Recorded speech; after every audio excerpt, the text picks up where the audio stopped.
ఏది ఏమైనా అసెంబ్లీ సమావేశాలకు వెళ్లేదే లే అని తేల్చేశారు వైసీపీ అధినేత వైఎస్ జగన్. ప్రతిపక్ష హోదాపై క్లారిటీ ఇచ్చే వరకు తగ్గేదే లే అని స్పష్టం చేశారు. ఏం చేసుకున్నా డోంట్ కేర్ అనడంతో ఏం జరుగుతోందా అనే చర్చ ఏపీ రాజకీయాల్లో జరుగుతోంది. బడ్జెట్ సమావేశాలకు వైసీపీ అధినేత వైఎస్ జగన్ హాజరవుతారా లేదా? కొన్నాళ్లుగా ఏపీ పాలిటిక్స్ లో ఓ రేంజ్ లో చర్చ జరుగుతోంది. ఈ నెల 24 నుంచి బడ్జెట్ సమావేశాలు జరగనున్నాయి. కానీ ప్రతిపక్ష హోదాపై క్లారిటీ ఇస్తేనే సభకు హాజరవ్వాలనే యోచనలో జగన్ ఉన్నారు. అయితే వరుసగా 60 రోజులు అసెంబ్లీకి హాజరు కాకుంటే సభ్యత్వం రద్దవుతుందని అధికార పక్షం అంటోంది. ఇలాంటి పరిస్థితుల్లో అసెంబ్లీకి హాజరుపై జగన్ క్లారిటీ ఇచ్చేశారు. ప్రతిపక్ష హోదా ఇవ్వకపోతే సభకు వెళ్లేది లేదని తేల్చి చెప్పేశారు. మాట్లాడడానికి సమయం ఇస్తేనే కదా అసెంబ్లీకి వెళ్లేది, ఇంతే సమయం ఇస్తామంటే అక్కడికి వెళ్లి ఏం చేయాలంటూ ప్రశ్నించారు జగన్.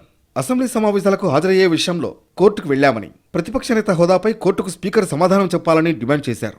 అసెంబ్లీ సమావేశాలకు హాజరు కాకపోతే ఏం చేసుకున్నా వాళ్ళ ఇష్టమని తేల్చేశారు జగన్.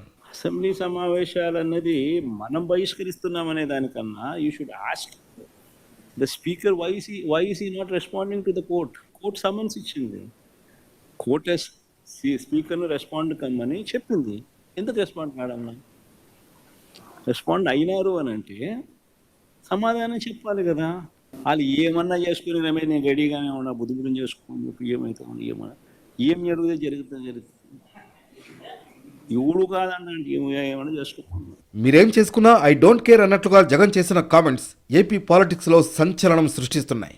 న్యాయపరంగా అన్ని విషయాలు కనుక్కున్నాకే అంత గట్టిగా మాట్లాడి ఉంటారని విశ్లేషకులు అంచనా వేస్తున్నారు. అంతేకాకుండా అసెంబ్లీకి రాకుంటే చర్యలు తీసుకుంటామనే వారికి కూడా మీ ఇష్టమని సింపుల్ గా ఆన్సర్ ఇచ్చేసి బాల్ వారి కోర్టులోకి నెట్టారు జగన్.